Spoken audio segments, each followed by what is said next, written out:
Hey everyone, today we're reviewing The Angel's Game by Carlos Ruiz Zafon, who's a Spanish author. I do not know much about him and I've never read any book of his. So this one was a blind leap of faith. I saw this book in the bookstore and I was like, yeah, let's do it. It has a nice name, has a nice, beautiful cover.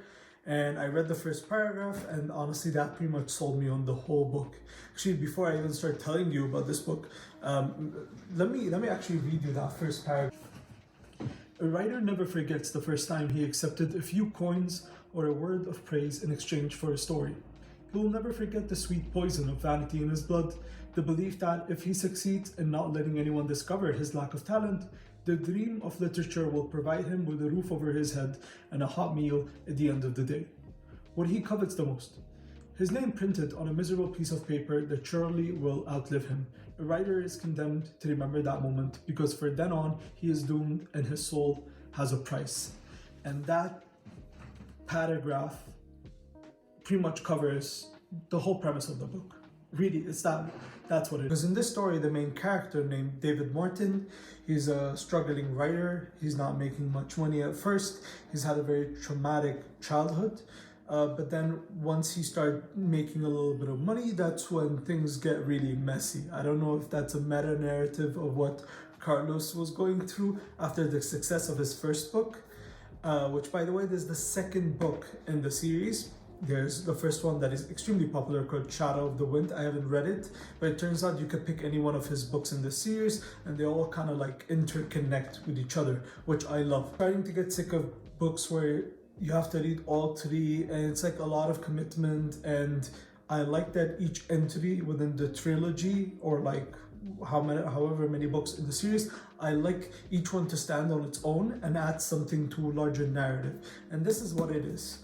This is definitely one of those books where it's like you are left with more questions than answers by the end of it, but it's very intriguing questions. So it makes you want to read the rest of the books in the series so you can find out more what in the world is happening here, right? So let's roll back a little bit. Let's go back to David Martin, our protagonist. Really, the main drama in this book is happening between three characters. You have David Martin, our protagonist. You have Pedro Vidal, who is in some ways his guardian angel and also his like best friend.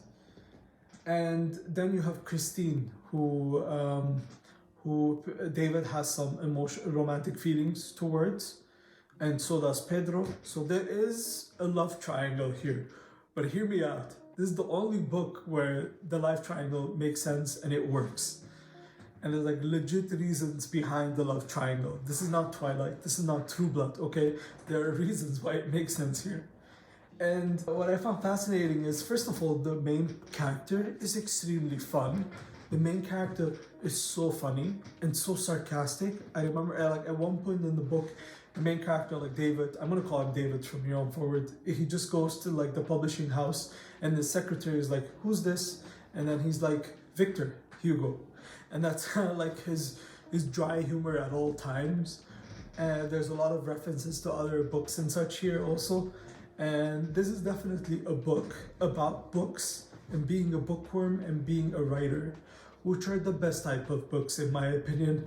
I know it's a very strange, appealing factor, but that you're reading a book about books, but there's something about that theme that is so interesting, and because we're all in love with books if we read these type of books, for sure. So having a book about that subject, it just feels so natural. The part where I completely fall in love with this book is when the weird shit starts happening.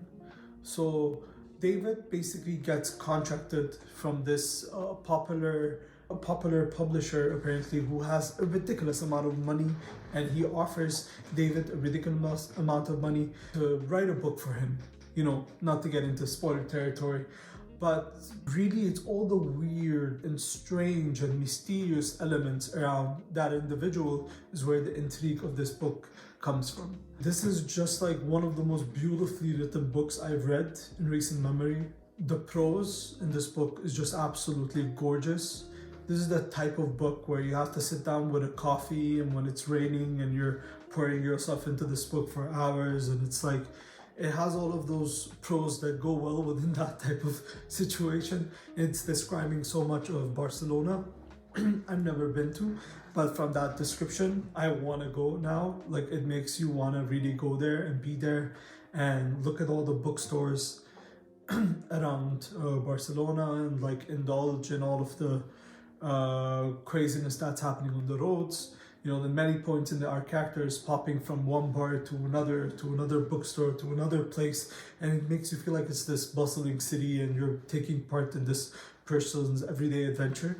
Added the factor that he's a writer, and he's a very obsessive writer, but an extremely talented writer. Almost like somewhat political statements here that I really like, which is like, for example, at one point, one of the characters writes two books, right?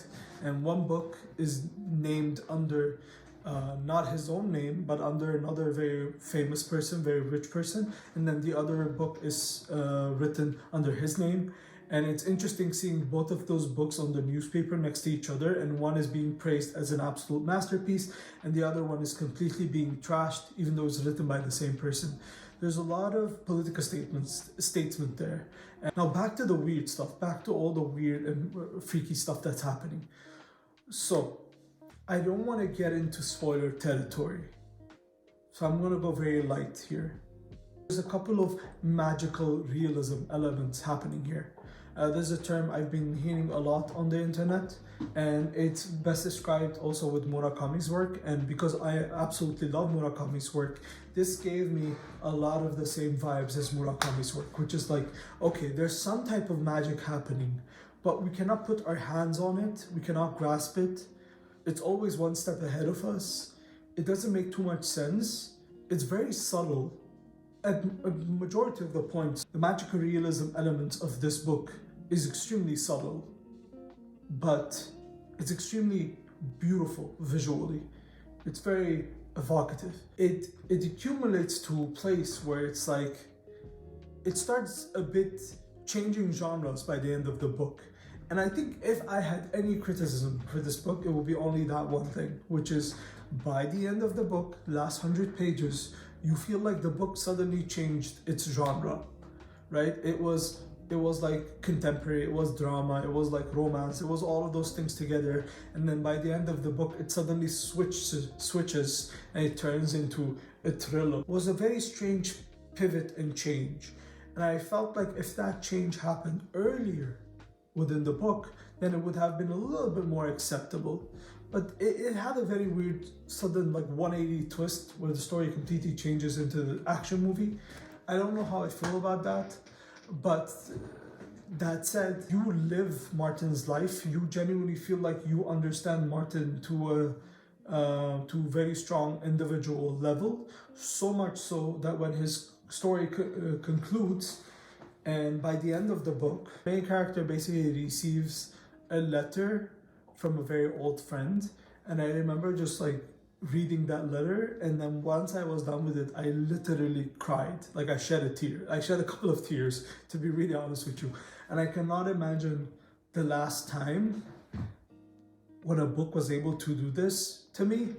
It have that much profound effect where the words on the paper like made me physically tear up, and that's such a powerful thing, such a unique thing that not many books can do. And that's why after I read this, I literally picked up every single book in the series. I need to read all of them. I need to see where this goes. I need to see where the magical realism elements, how they all work together, how they combine together. And I want to know more about certain elements in the world that we didn't get to explore much, such as the library of, what is it called? It's the name of the series. It's like the library of the lost books or hidden books, I think. And we didn't get to explore that place much. And I feel like that place plays an important part in the first book. So I cannot wait for that book to get here. I'm gonna run through it. I wanna learn more. And I wanna know more about the publisher figure, which was very ominous throughout the whole book. He appeared only somewhat very few times, but when he appeared, it was genuinely impactful moments in the story. So I just want to learn more. Carlos has created a beautiful Barcelona here, brimming with life, love, and literature. And if this was the second book in the series, I mean, I want to first go and pick up the first book in the series, which by all metrics is rated higher than this one, which is insane to me because like this book made me cry. And if this is what a 4.5 is, I cannot wait to see the 5-star version of this. There is so much more I could talk about this book. There's so much more I could gush about this book. The characters are beautiful characters. They're complex characters. They are not perfect by any stretch, and that's what makes them beautiful. That's what made me fall in love with these characters here. I think every single character in this book is awesome. And you know, it's I don't know by the end of it if you'll be happy or sad, because there's both at the same time in this book. I feel like there's more sadness than happiness, but still, there's always light at the end of the tunnel. And in the story, there is some of that too. So this was, if you can't tell already, this was a 5 out of 5. If I could give this book an 8 out of 5, I would have done it. That's how much I loved it. I mean, this book just put Carlos up in my top 10 favorite writers. Like it was that impactful. It was that life-changing almost. And I cannot wait to see the rest of his works. Well, if you've joined me so far, that means you've enjoyed me rambling over this book. I want to ask you to please like and subscribe, and I hope you have a good one. Bye-bye.